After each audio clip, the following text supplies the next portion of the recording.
Mät ut och markera ungefärlig storlek och placering på ditt altanbygge genom att spänna murarsnöre eller spraya med märkfärg. Markera altanens höjd på husfasaden med ett krittsnöre.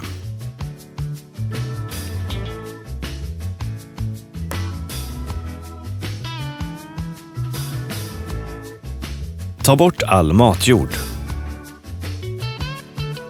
och ersätt med ett lager sand eller finkornig stenkross. Det gör att du slipper ogräs under altanen. Med en fasad av trä kan du använda huset som stöd för att fästa en bärlina genom panelen, in i de bakomliggande reglarna. Om du väljer att sätta bärlinan på en murad vägg, förborrar och pluggar du.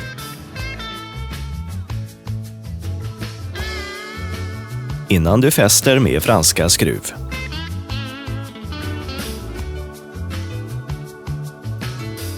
Du kan bygga på enbart plintar utan att fästa altanen i fasaden.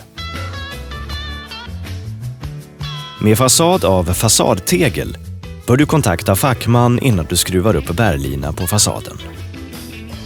Bärlinan bestämmer altanens bredd och placering i sidled. Förborra en 45 x 170 mm impregnerad regel på 50 cm avstånd.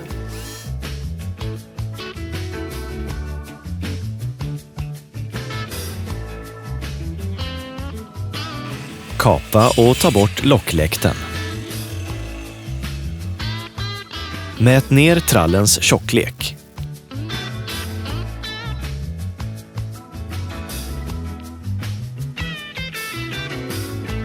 Och markera med ett nytt streck för bärlinans överkant. Fäst bärlinan i fasaden med franska träskruv och bricka.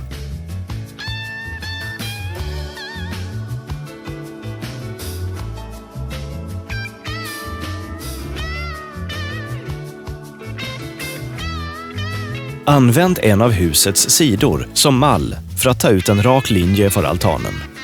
Fäst ett snöre på en skruv 20 mm ut från den bakre knutbrädan på fasaden.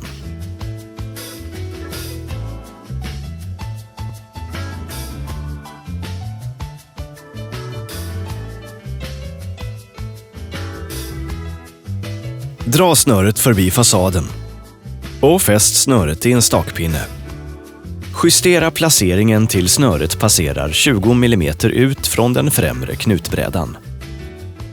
Slå ner stakpinnen en bit längre ut än djupmåttet på din altan.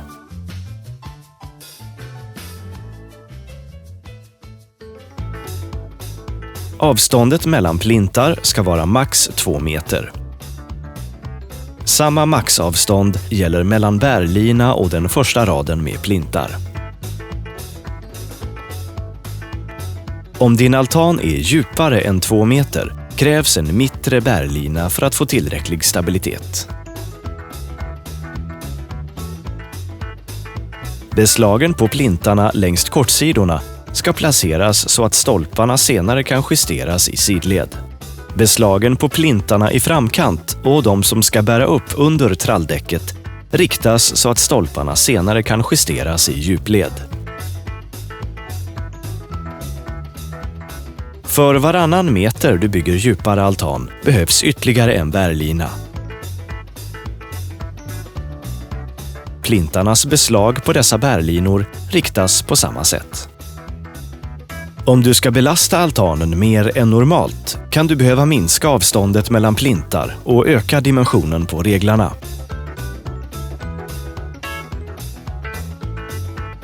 Färdiggjutna plintar finns i standardhöjd 50 och 70 cm. Markens beskaffenhet och det frostfria djupet i området avgör vilken längd du behöver på plintarna. För 95 x 95 mm stolpar används plintar med 100 mm bredd på beslagens fattning. Beslagen är förborrade för franska träskruv.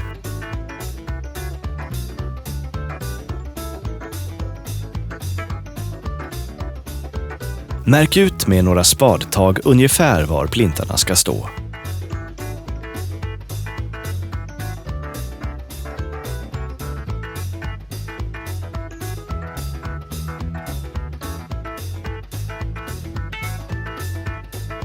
För att kunna sätta upp hörnplintarna rätt i sid- och djupled ska stolparnas placering markeras med hjälp av stakpinnar och murarsnöre. Använd vattenpass och rita ett streck på fasaden, lodrätt ner från högerkanten av bärlinan. Slå ner en stakpinne och fäst ett murarsnöre, där du har gjort markeringen på fasaden. Dra murarsnöret en bit förbi yttermåttet på altanen.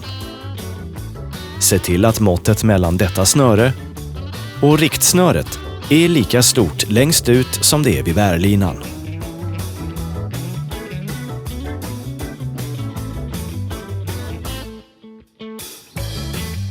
Sätt stakpinnar och murarsnöre längs den andra kortsidan av altanen på samma sätt.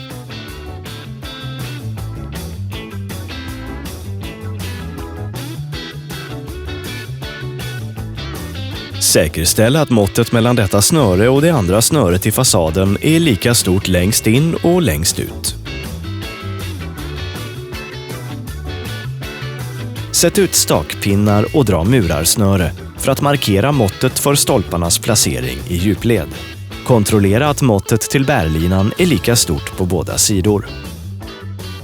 Mät ut 30 cm på en sida och 40 cm på den angränsande sidan. Om måttet mellan dessa punkter är exakt 50 cm betyder det att vinkeln är rätt. Kontrollera att diagonalerna är lika långa. Då är alla vinklar räta. Dessa 3 murarsnören bestämmer yttermåttet på stolparnas placering. De enda placeringarna som måste göras helt rätt är hörnplintarnas position i sidled. De andra plintarna ska sättas ungefär rätt eftersom man får en ganska stor justeringsmån när man sätter stolpar. Gräv ur för alla plintar. Om du gör hålen med plintborr är det extra viktigt att ha koll på var rör och kablar är dragna på din tomt. Plintarna ska ligga i marknivå. Höjdnivån på altanen kan justeras senare eftersom hela regelverket byggs på stolpar. Gräv ur så djupt att det finns utrymme för ett lager av makadam i botten av hålet. Packa makadammen genom att stöta med plinten. Då får du ett plant, dränerande underlag som skyddar mot tjälskjutning. Placera hörnplintarna längst med murarsnörena. I sidled ska plintjärnens insida linjera snöret. I djupled ska plintarna placeras så att stolparnas ytterkanter linjerar med snöret. Återfyll runt plinten. Finjustera placeringen genom att trampa till marken runt om. Sätt ut den andra hörnplinten på samma sätt. Och placera ut resterande plintar.